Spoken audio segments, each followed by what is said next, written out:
बाळा, काय झालं? कंटाळलास? रोज त्याच त्याच गोष्टींना पुरता कंटाळून गेलायस तू. अजून किती दिवस सोसावं लागणार हाच विचार तुझ्या डोक्यात असतो ना. तू खूप प्रयत्न करतोय, पण हवं तसं यश मिळत नाहीये. बरोबर ना? आम्ही सर्व जाणतो.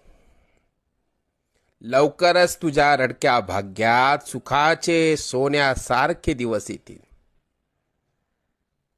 आम्ही सदैव तुझ्या आणि कुटुंबाच्या पाठीशी उभे आहोत. तुला जेव्हा आमची गरज वाटेल मनापासून हाक मार, आम्ही नक्की येऊ. लवकरच तुझ्या मनात असलेली इच्छा पूर्ण होऊन अक्कलकोटला येणं होईल. येशील ना पेढे घेऊन अक्कलकोटला? सगळं मनासारखं होईल. निश्चिंत राहा. सेवा करा, सेवेकरी व्हा.